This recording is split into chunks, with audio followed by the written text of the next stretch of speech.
And we are live. Welcome, mystery and thriller fans. I'm your on-air host, Sara DiVello, and I am so excited to welcome back the incredible best-selling author Isabella Maldonado here to give us the inside scoop in this special pre-launch event on book 3 of the Nina Guerrera series, The Falcon.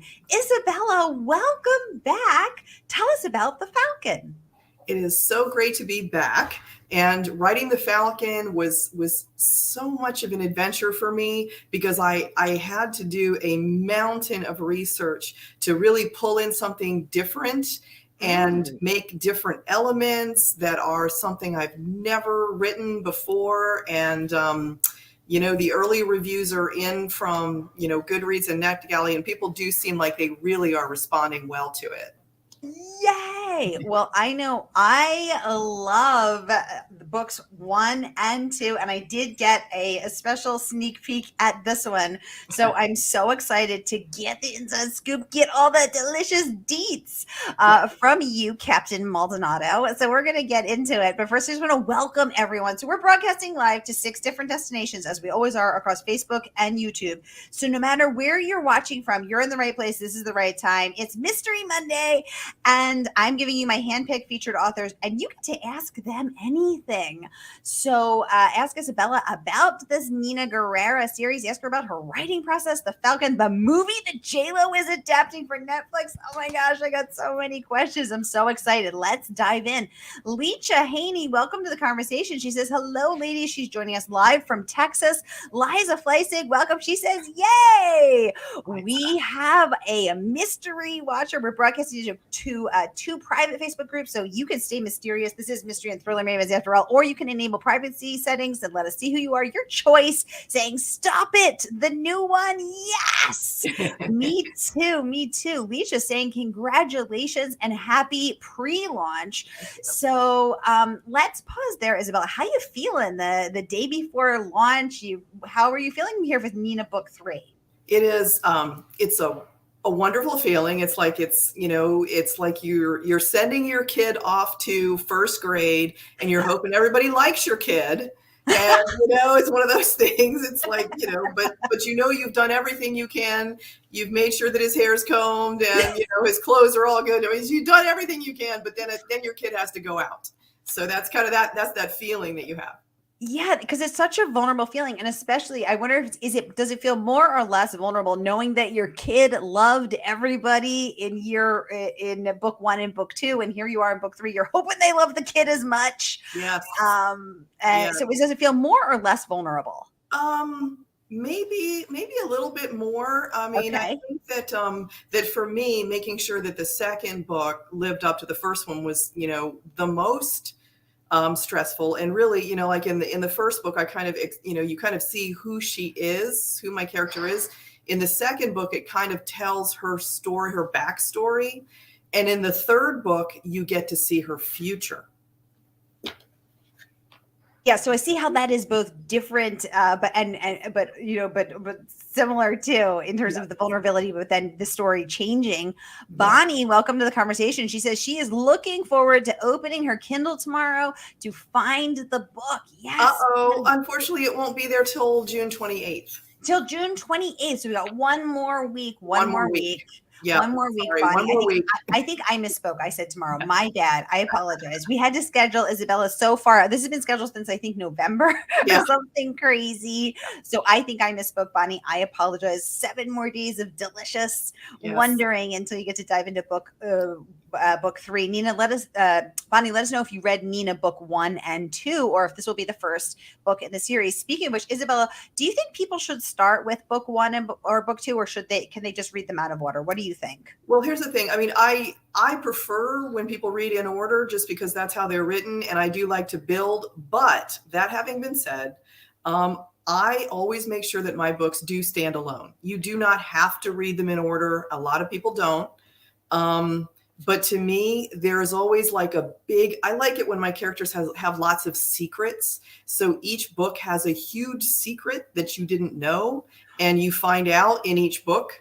And so in a way, if you read the third book first, you kind of know her secret a little bit, kind of thing.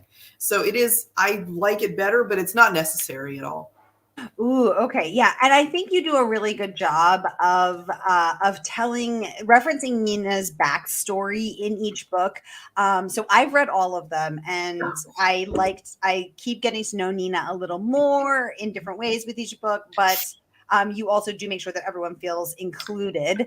So I think you do a great job. Kathy, welcome to the conversation. Yes. Joining us from Texas, she said secrets, delicious. Exactly. Yes, indeed. Secrets are so delicious, and Nina has more to share. So I love that you keep continuing to unravel that. Now, Isabella, are you thinking already of the secrets that Nina will continue to reveal, or in the next books, or do you just let that unravel as she comes to you? Well, a little of both. There are potential secrets for the future in a potential future book, but I do like to make sure that everything is completely satisfied at each time. So yeah. Exactly. Liza saying, definitely don't wait to read The Falcon if you haven't read the others yet, because this one is crazy delicious. Yes. Now, Isabella, for those who you clearly have some fans in the audience. For those who don't know you yet, so Isabella was the first Latina woman to make captain in her police department. She had a wonderful, successful career as a police officer. She was handpicked to go to the FBI Academy in Quantico, which she did. Isabella, how has your real life crime solving experience informed and deepened and ripened your work on the page through Nina and with Nina? Yeah, I think it has a lot to do with it. I was on the force for 22 years. So that's a lot of time. And it's almost like you get to do a deep dive on human nature, the nature of crime, the nature of people who commit crimes and victims of crimes. In my books, I also like to make sure that I pay careful attention to crime victims as well. So that people understand, it's not exploitative. People get the ravages and the results of crime. I think sometimes people may be concerned that there's not enough attention paid to the victim, and I make sure that I do. And that's just because of having dealt with so many victims and having dealt with the aftermath of crimes that get committed. In addition to that, also getting to deal up close and personal with criminals. And some of these people are so creepy that they just, getting to work with them and things like that, as you're investigating the crimes they commit, it almost begs for it. It's like, you've got to be able to show this to people, and you've got to be able to put it in your books. So first of all, one of the many things that I love about your Nina series is the sensitivity and the fullness with which you portray the victims of crimes, including Nina herself as a survivor.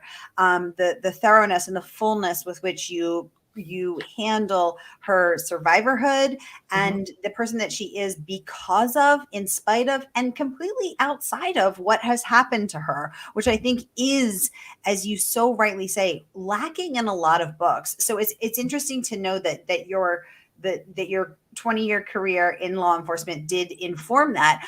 I'm also curious about what you said about how the getting in the head of the perpetrator. Is that hard for you to go back to that mentally, or to be in that person's perspective, or is it okay for you? No, it is. It is always hard. It's in the sense of, I remember when I was first learning how to do interrogations, when you're like a rookie officer starting out and you're first learning how to do your very first investigations, oftentimes it's property crimes that you begin with, and then you do crimes against persons. But you get taught by the older officers, the veterans who've been around a long time, and the detectives who've been around, and they've done hundreds and hundreds of interrogations, and they're the ones who teach you how to do it. And I remember some of the things I learned. And, one of them was that you really can't show judgment overtly. And that's even if you're investigating a horrible human being and you have a despicable person in front of you who has done despicable things, and you want that person to confess. And so one of the reasons that you want them to confess is because then you don't have to wonder what's going to happen in court. And also, just as importantly, you don't have to put the victim through the trauma of going through a trial and having to explain to everyone what happened. And, you can just save a lot of time and aggravation by having a confession. So when you're trying to do that, though, you can't be in there telling the person that you think that they are scum. They are not going to confess that way. You have to try to put yourself in their shoes and tap into whatever part of their psyche you can understand to get the motive from their point of view. Even though you can't possibly, and you would never in a million years do what they did, you can't show that. And in that sense, I tell you, as a writer, what that taught me to do was to understand in a very specific way that every single person is the hero of their own story.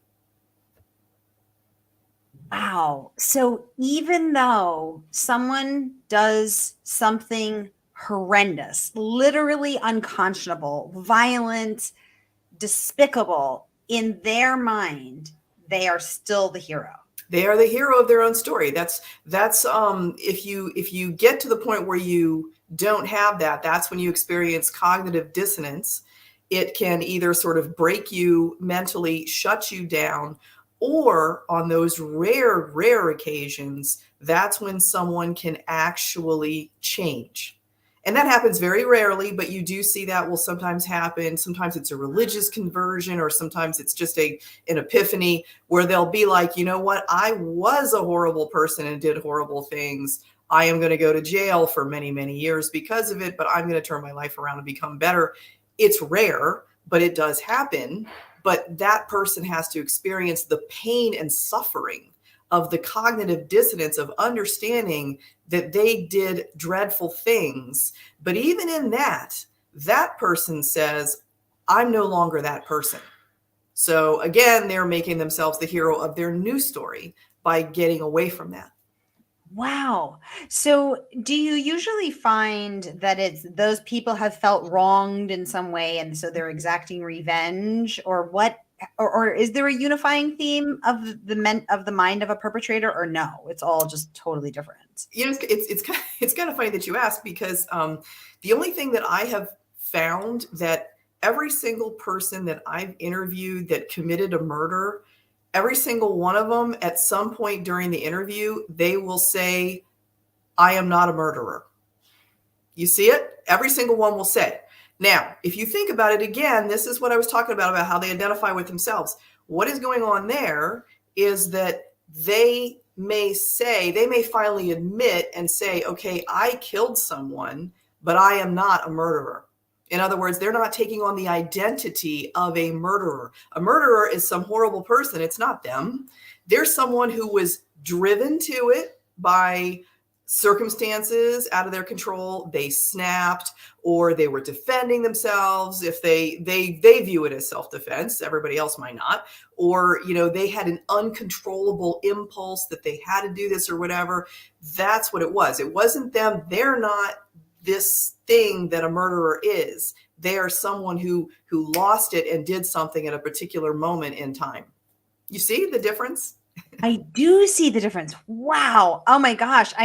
My brain is just scrambling to keep this up. Yeah. Absolutely fascinating. Leach saying, wow, that is so interesting that they don't. Yeah. Leach, I totally agree. We have so many great questions pouring in, and I want to get to every single one of them, Isabella, because they are just queuing up. Everybody wants to talk to you. I'm so excited. Let's get into it. Cool. Kathy saying, wow, great accomplishments in your career. I'm looking forward to reading how it informs your work. Me too. Oh, hey, Jess Kalebi joining us from Australia. Australia this morning. Jess, Oh, welcome to wow. conversation. So Jess is my Australian sister from another mister from when I lived in Australia, and we have a mystery book club with the two of us and a few other family members. And she would like to know, Isabella, do you ever feel like you're researching and looking at so many different angles for your book that you now look back on real life cases thinking how you could have done it differently? Just great question. Yeah, that is a super interesting question. I haven't had that exact thought only because when I was actually involved in these cases, it's like at the time you are under the constraints of what you knew, the facts that you had at your disposal at that moment, the law and how you had to follow it, your department's policies and procedures, and your, place in the investigation. More than that, I think sometimes I look back and I say, man, I wish that the science of DNA was what it is now. If we could have had that available at the time, how much would have helped? Or I look back on hindsight and say, wow, I just wish so much that I had been able to figure this out faster or something like that. But yeah, I do. I understand the question. It's just, it's hard when you're in the middle of it and you feel like you're in the middle of a storm. I like the analogy. I get it when you say it that way in the middle of a storm. And we have chosen to read all of your books for our book club, Isabella. So I can Oh, say good. that Jess has read them and we have discussed them Oh, at very deep length. So you're talking to a true fan here in both of us. Okay, let's hop over. Leisha saying she loves your Nina Guerrera series, Isabella. Leisha, let us know what you love about it too. And Leisha has a question. She wants to know, Isabella, do your book characters talk to you? And if they do, have you ever had to change something in the story because of it? Great question, Leisha.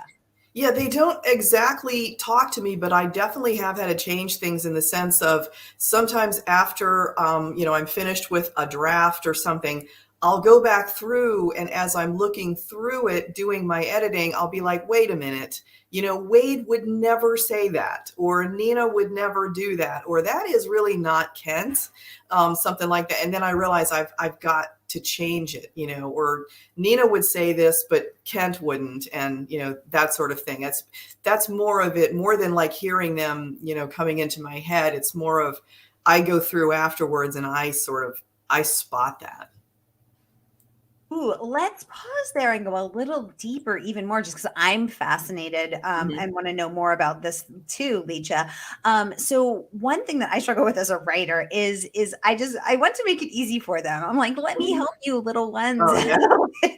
So when you say, "Oh, Kent wouldn't do that," or Mhm. Wade wouldn't say that, because Wade's kind of a tough character. Mhm. For those who haven't read the series yet, he is one of Nina's 4-person team, and at first just her partner, but he's her much older superior. He's been through some stuff himself. He's been haunted by cases he can't solve. He's a profiler for the FBI.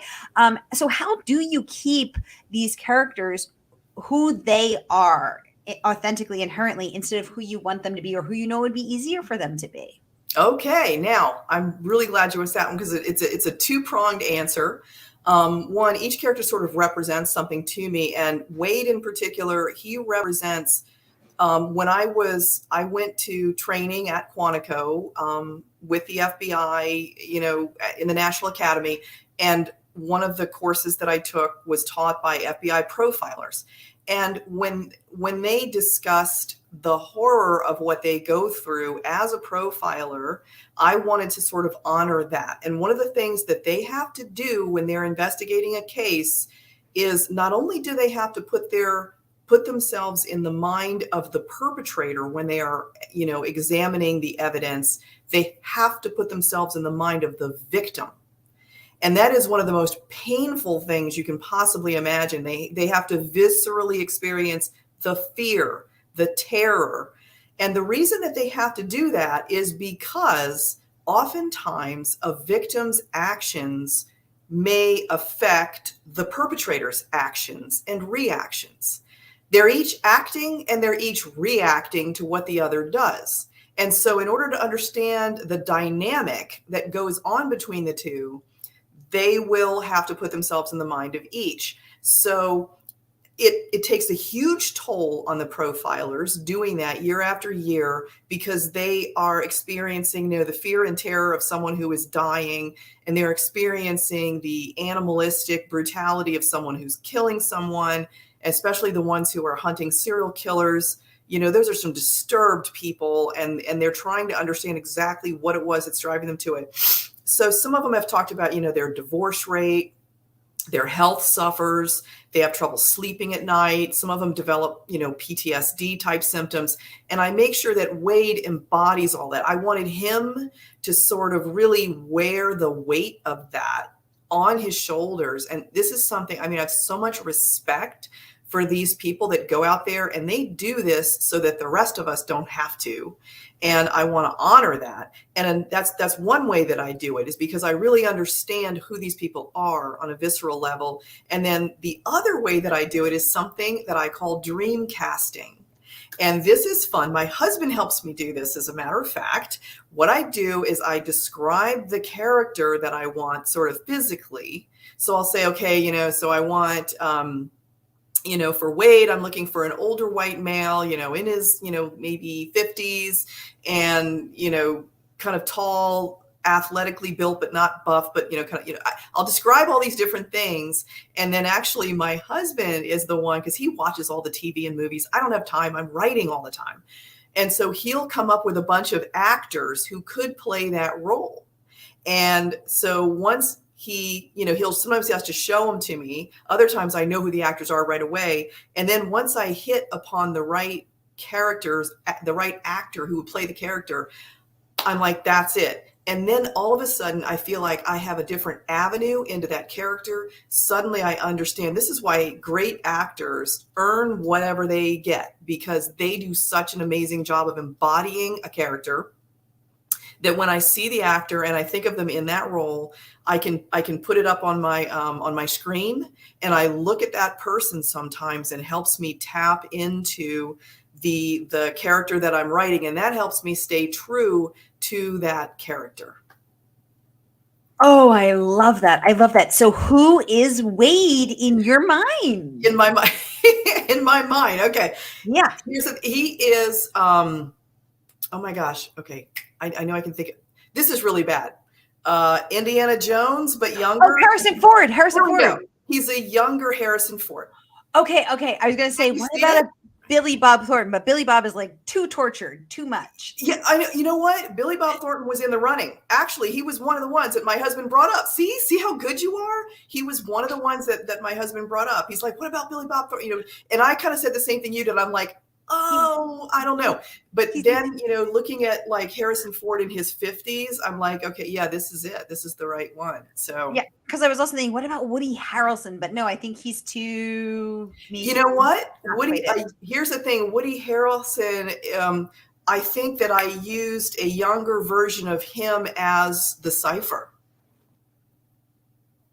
Oh my God. I totally picture that. Oh, you mean back when he was in his EMT, or I don't want to give it away. Yeah, back when he was in his prior career. Yeah. Where they first crossed paths. Oh my gosh. I could totally picture that. Yes. Yeah. Oh my gosh. I love that Billy Bob with Thornton was also. He was.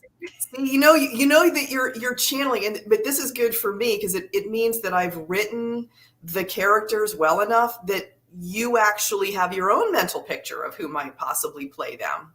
Oh yeah, I encourage that. Very clear picture. I'm such a visual person. Me too. Just saying that is so good. I love that. Okay. This is fascinating. Okay.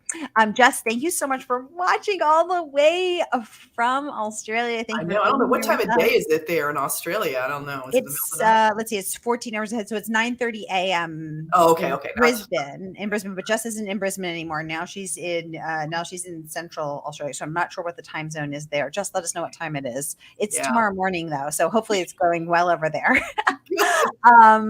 Alicia says, thank you so much for answering her questions, Isabella. And she has one more for you. She said she's always been so interested in what makes people commit a murder, what drives them to it. So Isabella, What? Let's go back to that. Everyone sees themselves as the Right. hero of their story. 20 years in law enforcement. What have you learned? Why do Yep. people do it? And unfortunately, here's the sad thing. In the truth, and this is why, fiction, this is why I write crime fiction as opposed to true crime.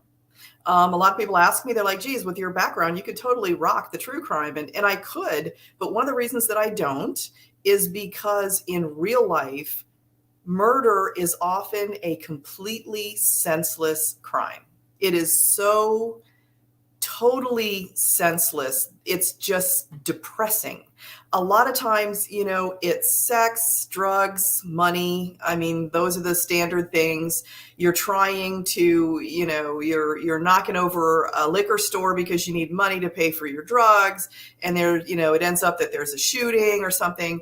Or with the sex part, it's a domestic, and maybe there's a love triangle, or maybe you're just abusive, whatever.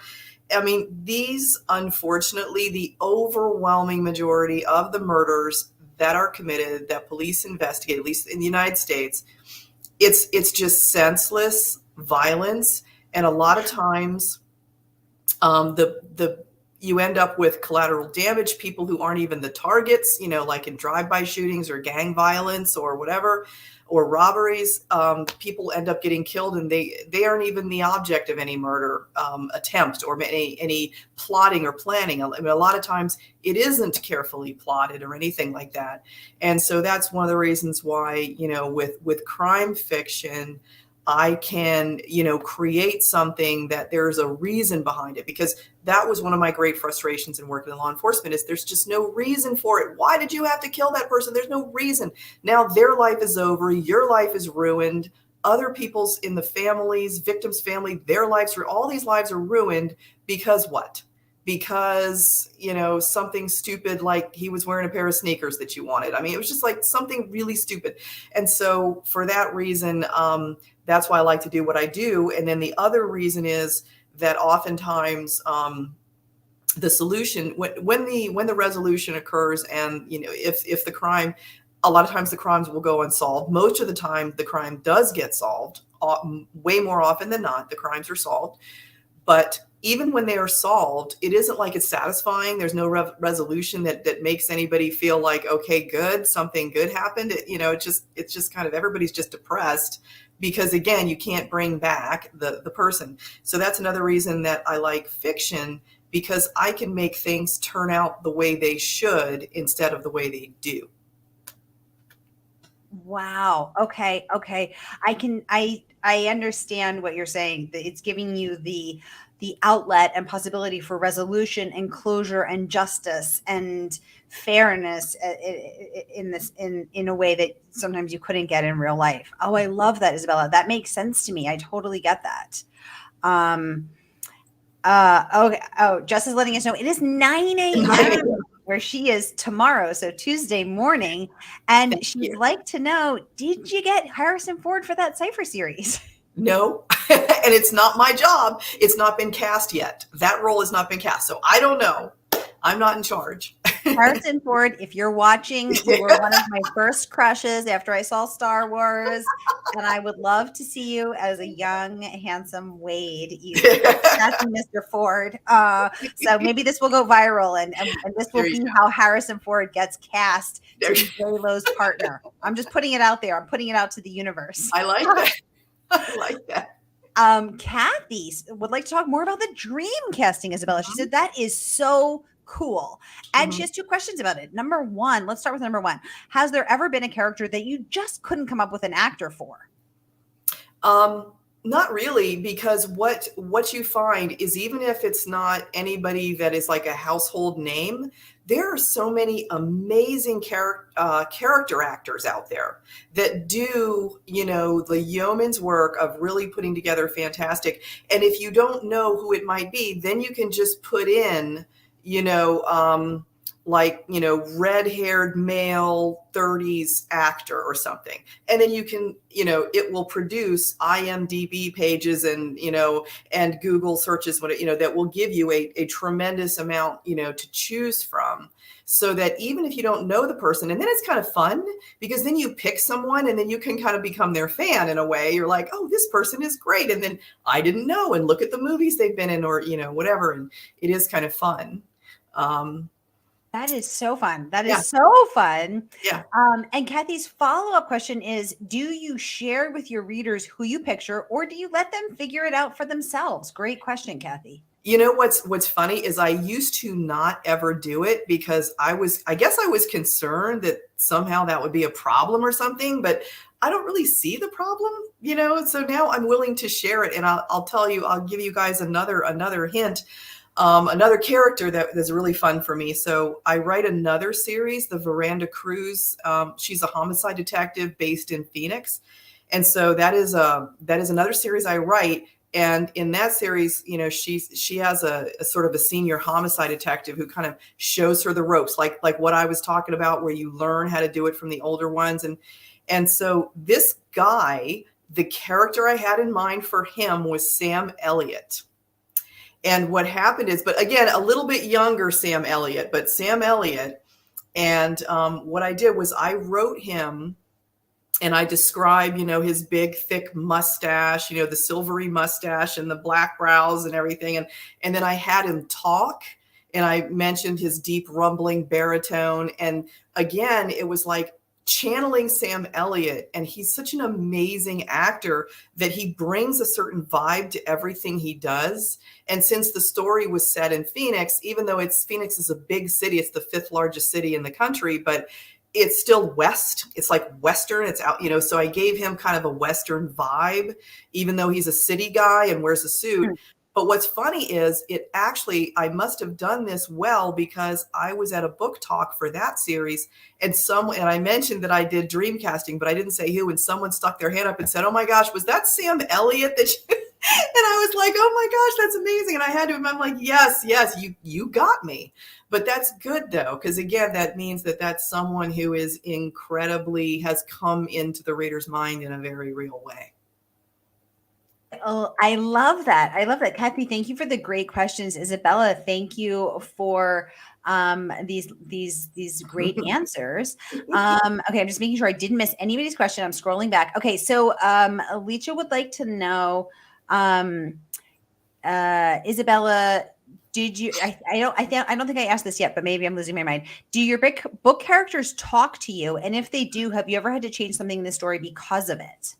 Well, yeah. Now we did go over it, but okay, I will just add though that sometimes, especially if you have someone with as strong of a personality as, let's say, a Sam Elliott type, that sometimes I would change lines of dialogue based on, I'd be like, Sam wouldn't talk like that. If I've written, it sounds more like something I would say and not like something, and again, it's much easier with the dream casting. It's much easier to really inhabit those characters. And even at the level of dialogue, you can make your dialogue a lot more compelling and individualized so that your characters don't sound like all the same person. Ooh, thank you so much for letting me know. I couldn't remember. I want to make sure I get to every single person. So I'm just going back through them. Andrea, welcome to the conversation, saying, I can't wait to read this new book. Andrea, you are going to love it. You are going to love it. Leisha also is saying she can't wait to read The Falcon. You guys are going to love it. It's so good. I just love Nina so much. And I love this character and I love the series. Bonnie, welcome to the conversation. She would like to know, Isabella, do you work at all currently with law enforcement, such as in a consultative relationship, because of your experience? Now, Isabella, you are a frequent commentator on TV. Tell us all about that and any other consulting work you may do. Yeah, that is what I do. Rather than work in law enforcement, I will be someone who, when there's something going on television, when there's a shooting or there's a high-speed pursuit or, some type of crime that has been going on, the local NBC affiliate where I am will call me and they'll ask me, and I'll go on camera, or sometimes I'll do a voiceover or whatever, and I'll talk about whatever it was that happened, explaining kind of what the police did, why they used that level of force, what was going through the officer's mind, and what are the ramifications of it, and how the department is going to handle, an internal investigation after the fact. They like to talk to me because I'm retired. So therefore, it isn't like you always see they have the PIO or the public affairs officer or whatever. They will give kind of the company line, And I had that job at one point. At one point, I was my department's spokesperson, and I did do that job, and it is really constraining, and it's really hard to have to really toe the line. But now that I'm retired and I'm not affiliated with any department anymore, I can sort of speak objectively. And having been a captain, I had to discipline officers who did not follow the rules. And also I had to oversee investigations and kind of had like more of a bird's eye view of how an investigation is run. And then after the investigation's completed, how it is examined, and then what is drawn from that can be used in the future to improve how the officers do their jobs. Ooh, that is fascinating. I love getting this inside glimpse into not only what it's like to be a police officer and a captain, but also this prior chapters of your career, Captain Maldonado, before you became the best-selling author of these fabulous, fabulous books. So thank you so much for all of this. Let me make sure I didn't miss any of these questions because we got so many. Ooh, okay. Oh, this is a good one. Leisha would like to know, was there a person that has scared you the most? Yeah. Does anyone still? Yeah. Oh, yeah. There were a few. One. There were two different ones I can think of on the job, and one was more of a physically, intimidating guy. And this guy, he was high on meth, and he was completely out of his mind, and he was huge. And they feel no pain and everything like that. His wife had a baby recently, and she was holding the baby. They'd had a domestic. She called the police. She grabbed the baby. When I got there, she was standing kind of in the door of their apartment. He saw the police. He saw the marked cruiser coming. This is when I was still a patrol officer, and he ran, sort of across the parking lot. So I kind of got in the middle, and I ended up, I'm standing there, and she's standing behind me holding the baby, and he's standing in front of me, like howling at the moon. Just foaming at the mouth. He was completely insane. And I realized that it's just down to me. And this guy was like 220 pounds, 6'4" of, pure rage and insanity. And, I called for backup, but backup was taking a while to get there. And I realized it was just me. And here's what's kind of funny is I thought, if this guy really charges at me, and this is way, way a long time ago, we didn't have tasers. We didn't have, you had like a stick and you had a gun, and that was, and your handcuffs. That was kind of it. Maybe some pepper spray, and this guy was not going to be bothered by that. So it was like, oh my gosh, if this guy tries to come through me and get the baby, I have no choice. I'm going to have to end up using lethal force because I can't see how else to stop him. But what I ended up doing instead, he started to charge, and I just yelled at him to stop. And I don't know whether my voice hit a certain note that reminded him of his mother or something, but he stopped in his tracks. And, I told him to get down. He got down, told him to put his hands behind his head. He did. And this never happens with a meth addict. I don't know what he was doing or why that happened or whatever. One of my angels must have been looking after me. But soon after that, my backup did get there, and we ended up getting him, in cuffs. And then he ended up breaking bad, though, after that. And he went completely berserk, and it took 4 of us to hold him down after that. But in that initial thought, I remember thinking to myself, I do not want to have to do this, but I will do what I need to do to protect the baby, because the baby was right there behind me. Why the mother didn't run inside and lock the door, I do not know. But she stood there with the baby in her arms. I have no idea why people do what they do. So that guy, that scared me more than anything, just because I was thinking of what I might have to be forced to do. And then another guy scared me. He was one who I was interviewing, and he was just so creepy that it's like when you know you're talking to a sociopath or a psychopath, Mhm. it is, you look in their eyes and it's just empty. It's just dead. And this is something that actually I wrote about in A Different Dawn, where I talk about that the perpetrator had the eyes of a snake, flat, dead eyes. And it's funny because my books have been translated into 20 languages. And one of the languages actually is Czech. And what's interesting is that the Czech version of A Different Dawn, they love that line so much, they called the book Snake Eyes. That's Hadi Ochi. I'm not sure I'm pronouncing it properly in Czech. That means snake eyes, and that is what they ended up calling, because it was like they loved that so much, and I can see why. It's a really cool representation, and it'll make the hair stand up on the back of your neck when you look into someone. It's almost like they have no soul, and you realize that they are capable of anything. There is no depravity they will sink to that is too low. Wow. Wow. Now, how often when you're investigating a murder or any crime, do you look into do you have that snake eyes, dead, flat moment? Because I remember reading that in A Different Dawn, and I don't think I don't think I've met someone whose eyes are like that. I must not have crossed paths with a sociopath or a psychopath where I've never looked in someone's eyes and had nothing be there, just totally flat. And I remember pausing on that line and trying to visualize what that would be like. And I feel like I could because of your descriptive writing. Um, but how often did you find that the perpetrators had that dead flat affect, or versus just a rage filled, the meth guy affect? The rage was a lot more common.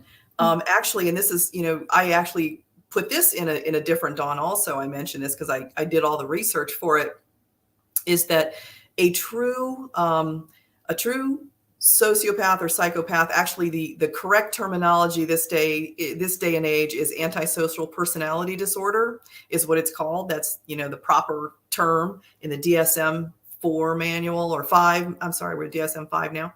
Anyway, it turns out that from what they have been able to determine, the best estimates they have, someone with antisocial personality disorder only makes up anywhere from 1% to 3% of the population. So they are quite rare, a true one, because they aren't wired properly. It's like their brain is wired differently, and they are quite rare. However, depending on the study and which study you look at, they make up anywhere from 50 to 75% of the prison population, even though they're only 1% to 3% of the total population. So you can see, it is obviously, if you have that problem, then it's very hard to stay out of prison, because you truly, truly don't care. You have no empathy, you have no sympathy, you have no compassion. You just, it's like you want something and then you go after it. There are people who have been treated for antisocial personality disorder. There are people who are able to manage, but it's harder for them. And this is the most important point. They have to be really willing and motivated to change their behavior. Yes, yes. So I actually had Vera Kurian on, Dr. Vera Kurian, and she studies when her debut book came out in September, Never Saw Me Coming, and she studies psychopaths in real life. So she has a PhD in psychology, and she studies psychopathy in real life, particularly in our population and in politics, interestingly. And but she also said the exact same thing: 1% to 3% of the general population in America are psychopaths, suffer from psychopathy, but the same 75 to 80% of the prison population. And for these exact same reasons, it's hard if you don't feel any empathy, if you don't care if someone else is suffering, if you don't care whether they live or they die, or they're in pain or they're not, or that you stab them and they bleed. If you don't care, it would be hard to make yourself conform to the rules, like conform to the rules. So interesting to hear from the law enforcement perspective what it is like to deal with someone with this condition. Fascinating. It's very hard, and you almost never get a confession out of those people. It is really hard. Wow, because they would see themselves still as the hero. They do. And on top of that, you have different levers to use to try to get a confession, and one of them is guilt, but they feel no guilt. And one of them is a sense of responsibility, but they feel no sense of responsibility. So it's like, it's really hard to get them to a place. Instead, with them, it's like, I'm just going to deny it and deny it and deny it. And if you can prove it, great. Otherwise, who cares? It's just remarkable. Mm-hmm. Oh, wow. Okay. Yeah, that makes so much sense. Lita saying, what a very interesting and great job you had, and also how scary. Absolutely. I totally agree. Thank you so much for the great question. Oh, hey, Tracy Clark. Welcome to the conversation. Tracy. Award-winning author Tracy Clark in the house. Yikes. Tracy's speaking for all of us here. That sums it up, doesn't it? Yeah, Tracy just sums it up with one concise word. Yikes. Tracy's been on the show twice. She's coming back on in December when her new book comes out. I can't wait because I love the last one, Runner. Tracy, thanks so much for joining us. I always appreciate you being here. Kathy's saying, I was just thinking there must have been angels on your shoulder. There Absolutely. Leach is saying, with no conscience, not caring at all. I guess they have nothing to lose, so they do whatever. So scary. Totally agree. Yes. Oh my God. I just looked at the clock. I realized we are way over time because time flies when you're having fun. But Isabella, I have loved every single delightful moment of this. It is fascinating to talk to you. I could talk to you for days. I feel like, y'all, the book is out next Tuesday. So pre-order it now. You are going to love the Falcon as much as I did. So here's the link. I'm popping it into the comments. Pre-order from our favorite woman-owned bookstore. If you order and you DM me your receipt, I will send Isabella some of my homemade book plates and have her sign them to you. Okay. So with a personalized secret message. So everybody pre-order right now. Here's the link. Click, click, click. Pre-order. Send me that receipt. Facebook, Twitter, Instagram. I'm everywhere. So DM me your receipt and I will get you a book plate. Isabella, what a pleasure to have you on. It is always so freaking fascinating to talk to you. I love you. I love this book series. I cannot wait until Nina book 3 is out in the world. Y'all remember that J-Lo acquired the rights. She's directing, producing, and starring in the first book, The Cipher, A Different Dawn. I put the link to all of the backlist. That's Isabella's previous books. And The Falcon is out next Tuesday. Grab it now. I'll be back at the top of the hour with Face Note, and stay tuned. Kathy saying this has been fascinating. Thank you. Leach saying so very interesting. I love this live chat. Thank you so much, Sarah. And Isabella just saying thank you. So good. Can't wait for next week. Loving this conversation. Isabella, have a great night, and we will have you back for Nina book 4. Oh, good. I'll be there. Michelle, thank you for tuning in. She said, nice to be back. She absolutely loved it. Me too. Me too. Thank you, everybody. Have a great night. I'll see you at the top of the hour. Okay.